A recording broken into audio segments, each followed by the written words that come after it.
Comenzamos a predicar la palabra del Señor. Nos reunimos, cantamos, oramos y luego escuchamos a Dios en su palabra. A eso es lo que le llaman predicación expositiva. Es la forma de alimentar la iglesia, de alimentar las vidas. Es la forma de predicar el evangelio. Hermanos, la segunda venida de Cristo es el acontecimiento más expectante para el discípulo de Cristo.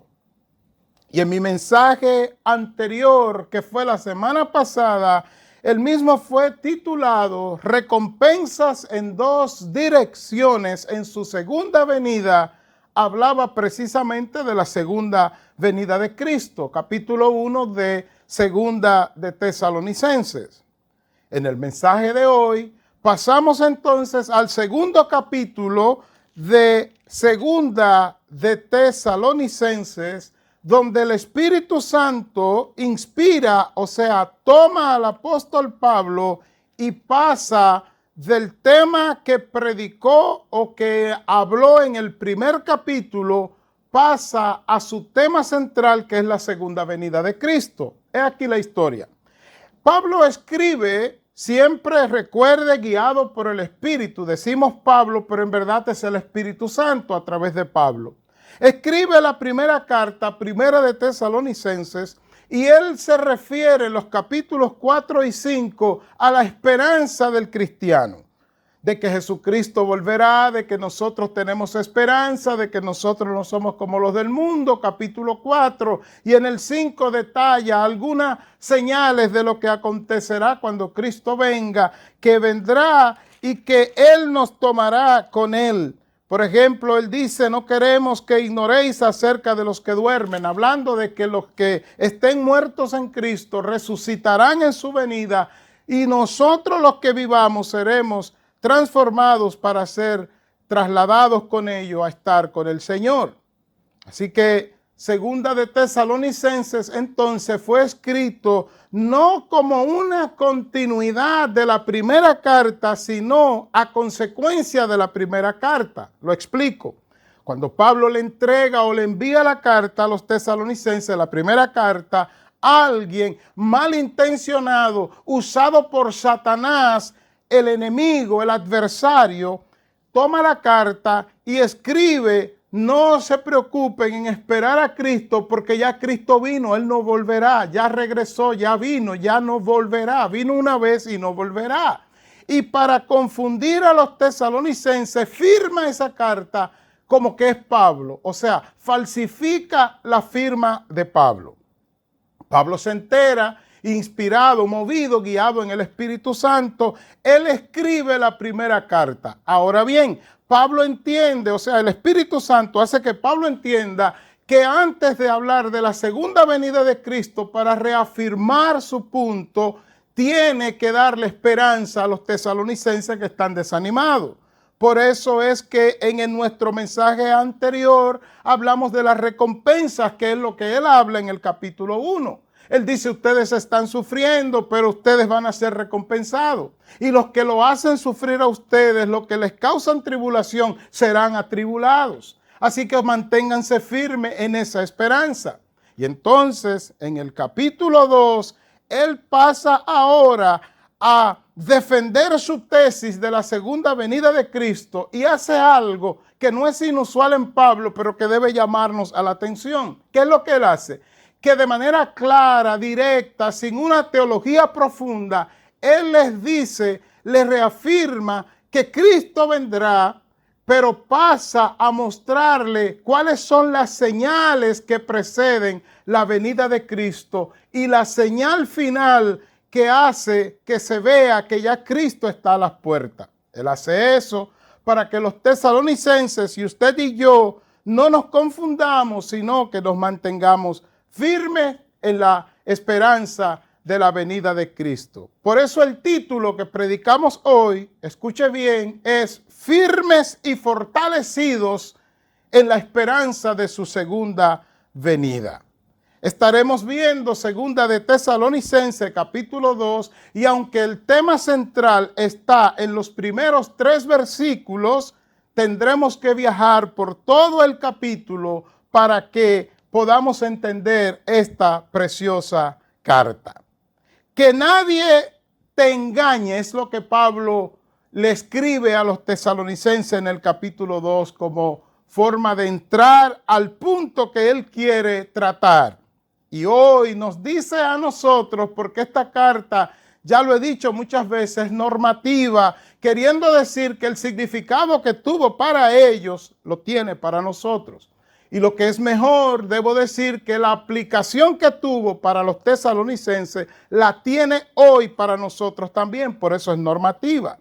Entonces él en el capítulo 2, versículo 1 al 3, mira lo que él hace. Él dice, pero con respecto a la venida de nuestro Señor Jesucristo y nuestra reunión con Él, os rogamos, hermanos, ese es el versículo 1, y ese pero de contraste es porque Él termina el capítulo 1 llamando a que el Señor Jesucristo sea glorificado en nosotros y que Él también nos glorifique a nosotros en Él. Y entonces pasa a defender, repito, lo que él ya había escrito en la primera carta de Primera de Tesalonicenses y que alguien envía otra carta firmándola como Pablo, falsificando la firma y ahora confundiendo a los tesalonicenses. Él les deja saber que con respecto a la venida de nuestro Señor Jesucristo y en esa venida nuestra reunión con Él.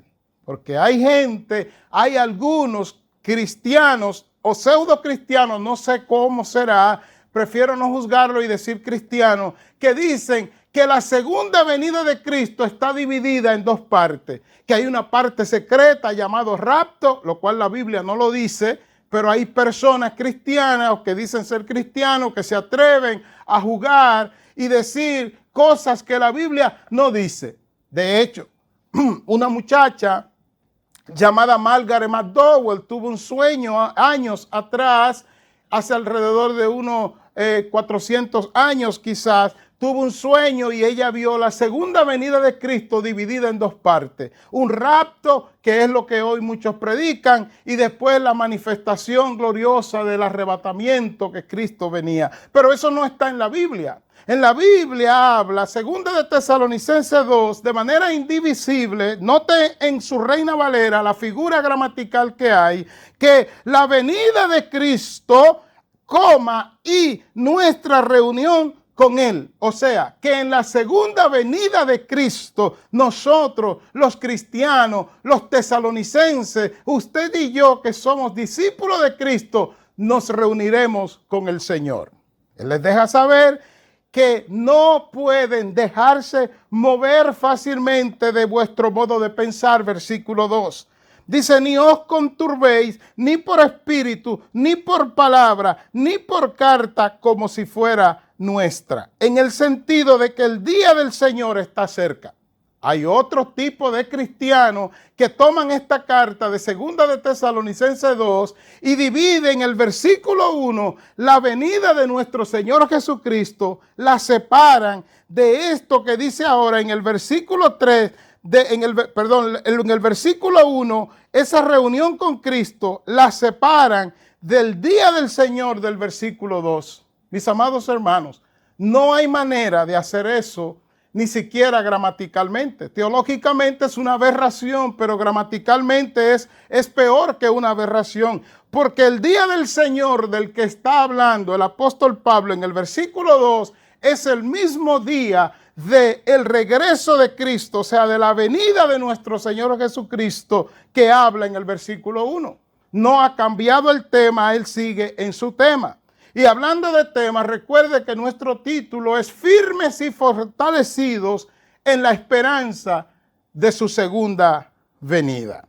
Él escribe a los tesalonicenses y hoy a nosotros para que no nos dejemos mover de ninguna manera, ni por palabra, ni por carta, como si fuera nuestra, en el sentido de que el día del Señor está cerca.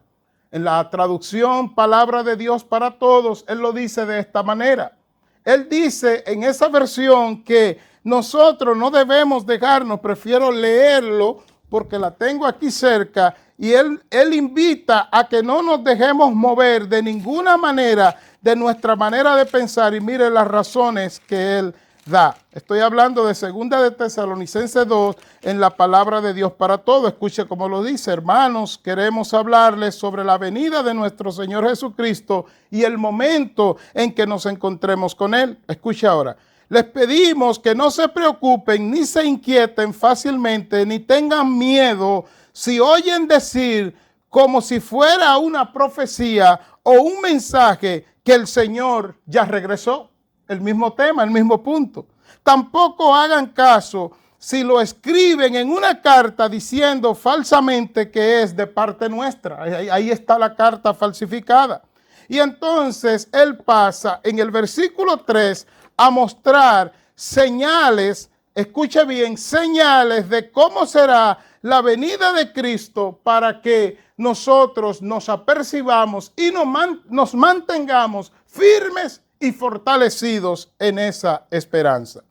Así que después de haberles dicho, no se dejen mover, o sea, no se dejen sacudir, que es el término original, también le dice, no se dejen mover de su modo de pensar, y este modo de pensar del que él habla es un estado mental complejo y profundo que involucra los sentimientos, que involucra los valores y creencias y disposiciones a actuar. Dicho en otras palabras, el apóstol Pablo les escribe a ellos y a nosotros diciendo que nosotros no nos dejemos turbar, sacudir, pero también que no dejemos que cosas, profecía, palabra, libros, cartas, visiones afecten nuestro sistema de sentimientos y valores, porque eso nos impedirá que podamos actuar de cierta forma, o sea, de la manera correcta.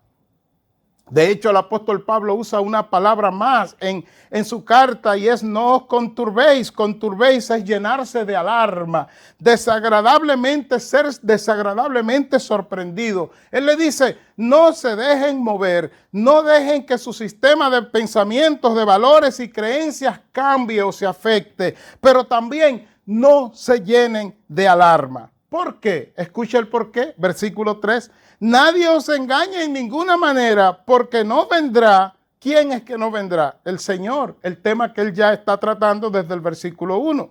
No vendrá sin que antes venga la apostasía y se manifieste el hombre de pecado, el hijo de perdición. Si usted pregunta si estamos en el tiempo de la apostasía, le van a decir que sí. ¿Qué es la apostasía? La apostasía es la negación de la fe. Es después de haber creído negar la fe. Ahora, hay una apostasía que no se habla mucho de ella, y yo quiero mencionarla, que es la de la que Pablo habla aquí. Es la apostasía de negar con acciones las creencias de Cristo, o sea, negar de forma práctica, con acciones prácticas, la verdad de Cristo dentro de la iglesia. De esa apostasía es que habla el apóstol Pablo. Usted ve la condición de la iglesia, y comienzo a hacer aplicación, porque no haré al final aplicación, sino que lo hago desde ahora. Usted ve la condición de la iglesia de Jesucristo y no solamente da pena, no solamente nos llama preocupación, sino que nosotros tenemos que vivir constantemente evaluando lo que oímos, lo que vemos dentro de la iglesia.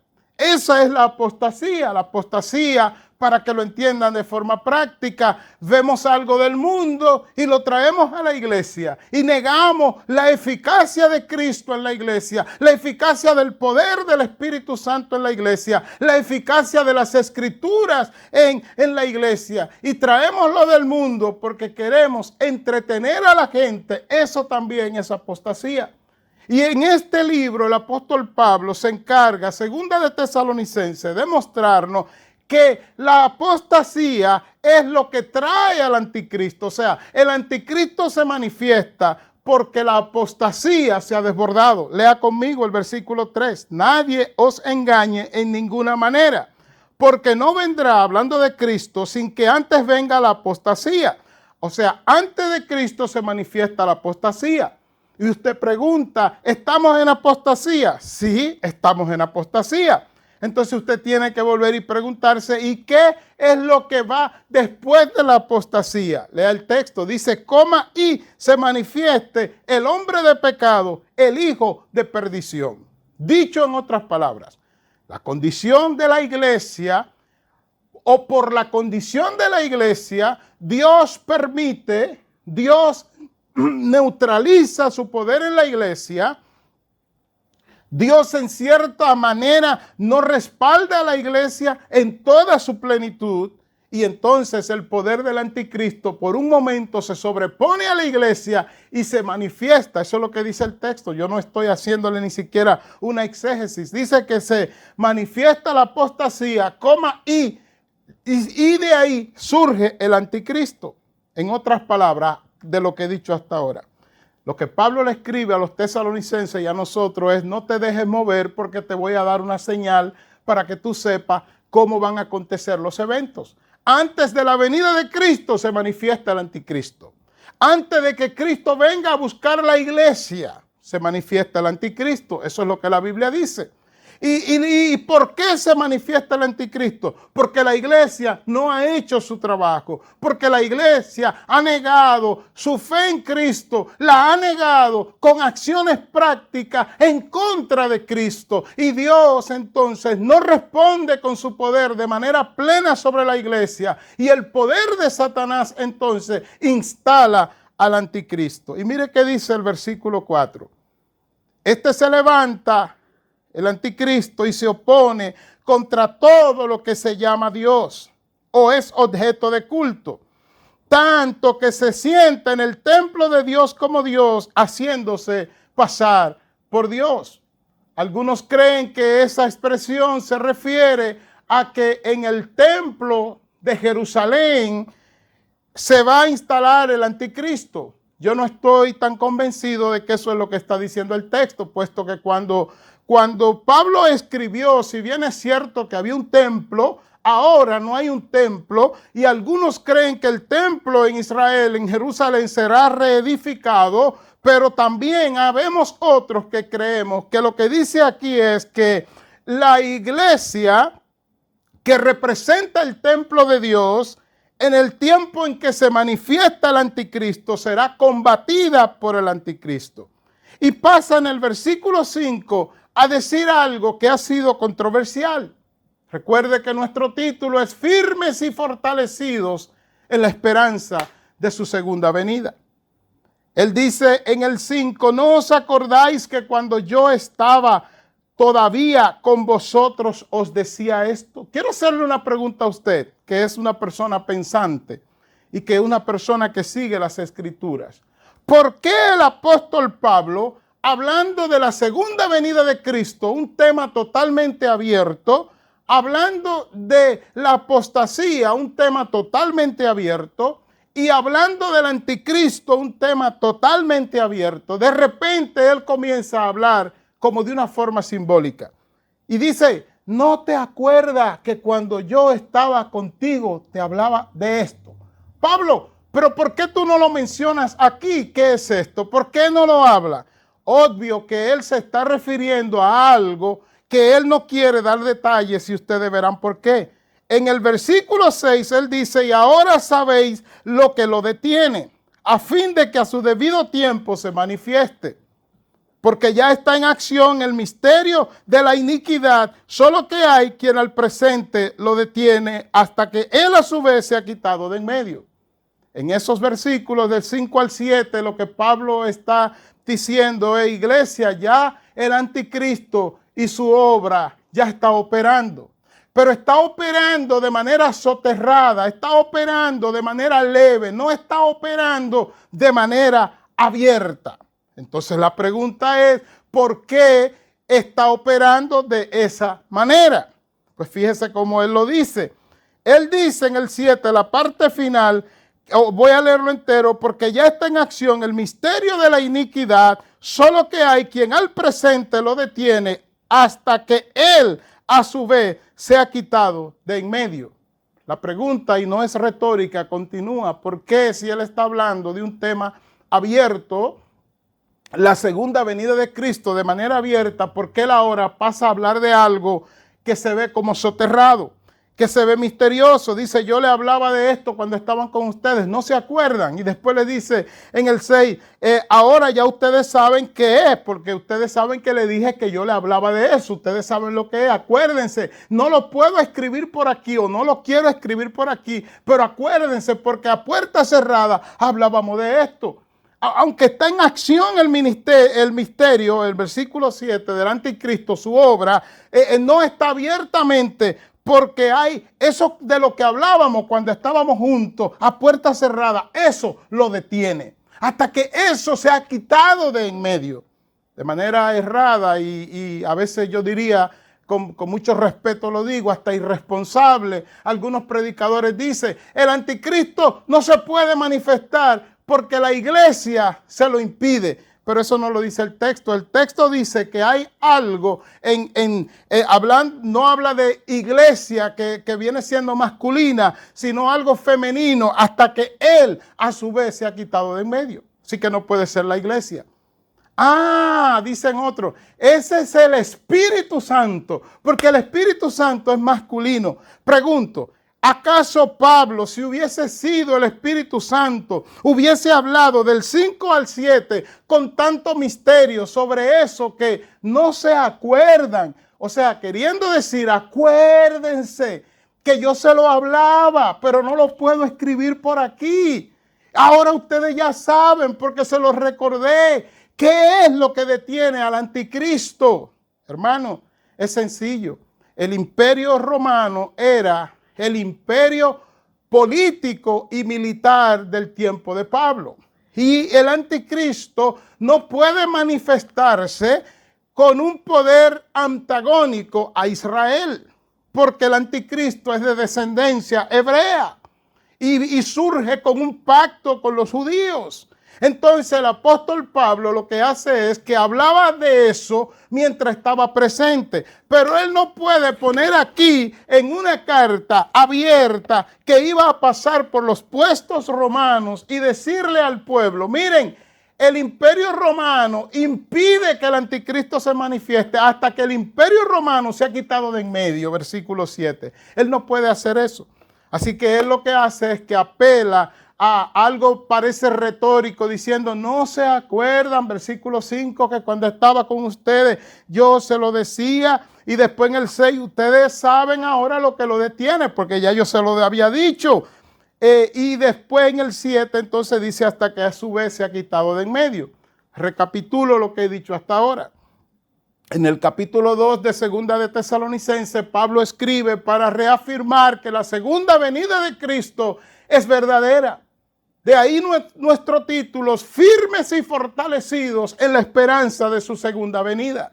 Pero entonces él pasa a explicarle a los tesalonicenses que hay unas señales que ellos deben estar atentos previo a la venida de Cristo. ¿Cuál es la señal? La apostasía en la iglesia, esa dejadez, ese desinterés por Cristo, eso de cambiar los principios de Cristo por los principios del mundo y de Satanás dentro de la iglesia. Esa apostasía debilita a la iglesia, neutraliza el poder de Dios en la iglesia y el enemigo impone su poder y trae al anticristo. Ese es el hilo de pensamiento aquí.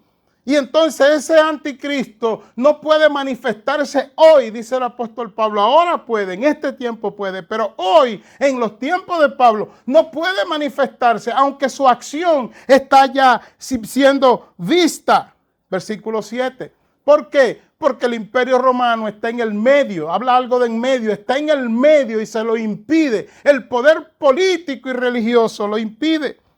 Y entonces dice que cuando se ha quitado de en medio, versículo 8, escuche bien, se manifestará aquel inicuo. Ahora, escuche lo que va a pasar con ese inicuo que es el anticristo. El Señor, versículo 8, lo matará con el espíritu de su boca y destruirá con el resplandor de su venida. Aleluya. Recuerde que ya Pablo había dicho en el capítulo 1 que la segunda venida de Cristo es con fuego, es una manifestación con fuego, fuego ardiente. ardiente para quemar a los que no obedecen al Señor y a la vez para salvar en Cristo a los que lo están obedeciendo.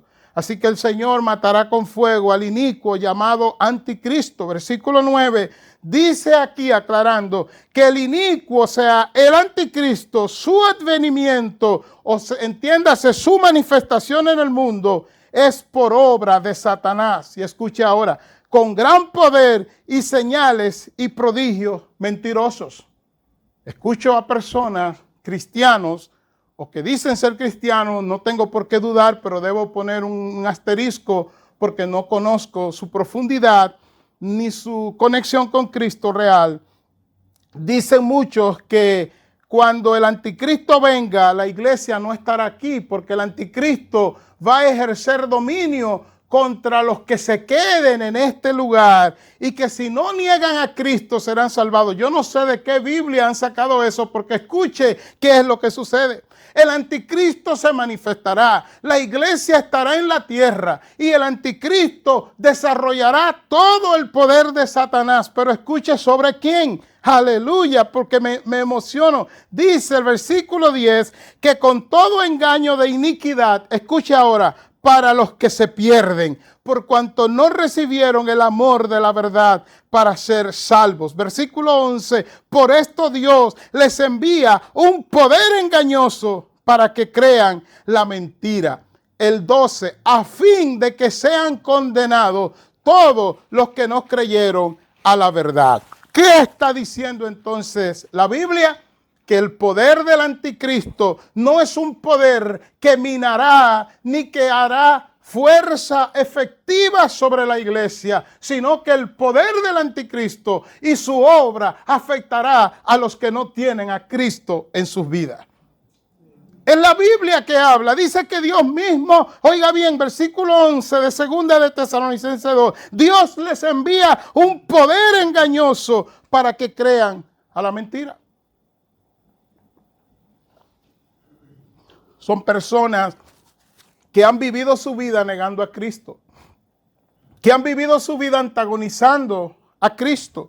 Y el Señor permite que sean engañados y el poder de Satanás a través del anticristo, bendito Dios, obrará sobre ellos. Ahora, ¿qué de nosotros? Ahí mi último punto para entonces concluir.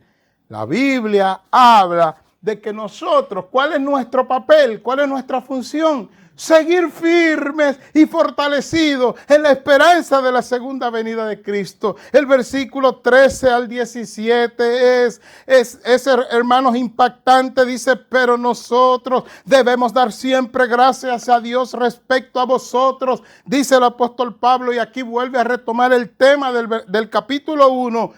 Y dice, hermanos amados por el Señor, de que Dios os haya escogido desde el principio para salvación mediante la santificación por el poder del Espíritu y la fe en la verdad. En la palabra de Dios para todo, ese versículo 13 dice, pero nosotros siempre damos gracias a Dios por ustedes, hermanos amados por el Señor.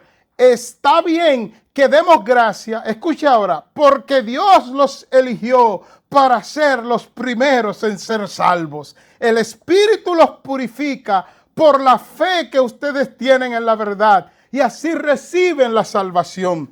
Dicho de otra forma, nosotros los cristianos no tenemos que temerle ni a la manifestación del anticristo, ni a las obras de Satanás a través del anticristo. Nosotros los cristianos, los discípulos de Cristo, hemos sido elegidos en Cristo para salvación. Dice aquí que somos las primicias del Señor, de manera que no hay forma de que un anticristo o un Satanás, como se llame, pueda detener la obra de Cristo en nosotros. Bendito el nombre del Señor. Dice el versículo 14 que Él nos llamó mediante nuestro evangelio para alcanzar la gloria de nuestro Señor Jesucristo. Y entonces pasa en los versículos 15 al 17 a decirnos qué debemos hacer nosotros hoy y los tesalonicenses ayer. Versículo 15, Reina Valera. Así que, o sea, de manera que, a consecuencia de, Escuche bien, hermanos, estad firmes, aleluya, y retened la doctrina que habéis aprendido, sea por palabra o por carta nuestra. En otras palabras, mantente firme y fortalecido en la esperanza de la segunda venida de Cristo. Que nada ni nadie te mueva. Que lo que pase, pase. Que venga el río por donde venga. Pero el poder de Dios ya está manifestado en tu vida y en mi vida. Y es lo que debe provocar nuestro enfoque. Él dice en el 16, y el mismo Jesucristo, Señor nuestro, y Dios nuestro Padre, el cual nos amó y nos dio, escuche bien, consolación eterna y buena esperanza por gracia. Escuche ahora qué forma de terminar un capítulo en la Biblia. Conforte vuestros corazones y os confirme en toda buena palabra y obra.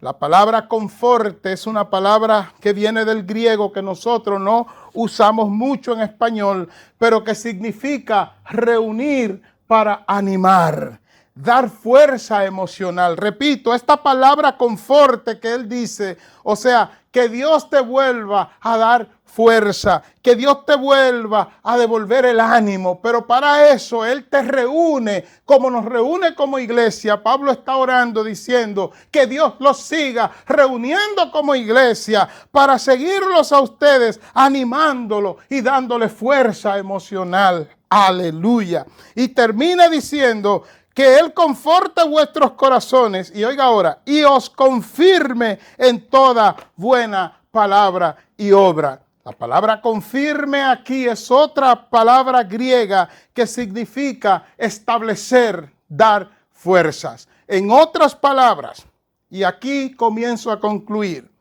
él dice en oración a la despedida, después de haberle dicho a ellos y a nosotros, firmes y fortalecidos en la esperanza de su segunda venida, no le teman al diablo, ustedes ya son escogidos para salvación. Ustedes son de Dios. Y oro que el Espíritu los fortalezca, que el Espíritu los conforte, o sea, que los reúna para animarlos y darle fuerza emocional.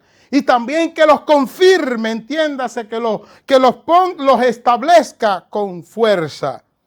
Hermanos, esto nos debe llamar a la reflexión. Sabemos que la vida cristiana no es fácil. Sabemos que este es un tiempo difícil. Sabemos que las adversidades agreden nuestras vidas por todas partes. Sabemos proféticamente que este es un año de inestabilidad. Así lo dijimos porque así el Espíritu lo ha dicho.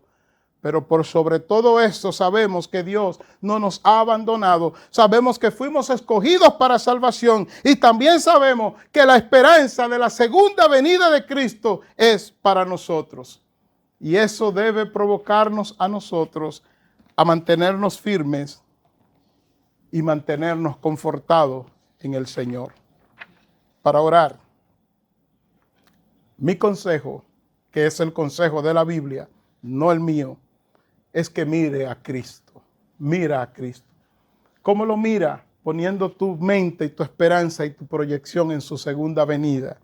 Hay un himno que dice, dilo a Cristo. Yo me permito en este día, citando ese himno, decir, no lo digas a Cristo, mira a Cristo. Y no estoy negando el himno. El himno dice, cuando estés cansado y abatido, dice, dilo a Cristo, pero yo te digo, mira a Cristo en su segunda venida. Mira a Cristo. Si te sientes débil, confundido, dilo tan solo a Él. Míralo tan solo a Él. Dilo y míralo a Él. Dice, Él es tu amigo más fiel. No hay otro amigo como Cristo. Mira a Cristo. El himno dice, dilo a Cristo. Yo te digo, mira a Cristo en su segunda venida. Cuando estés de tentación cercado, mira a Cristo. Mira a Cristo. Cuando rujan huestes de pecado, mira tan solo a Él. Hermano, fía en Cristo. Por eso firmes y fortalecidos en la esperanza de su segunda venida. Señor, he predicado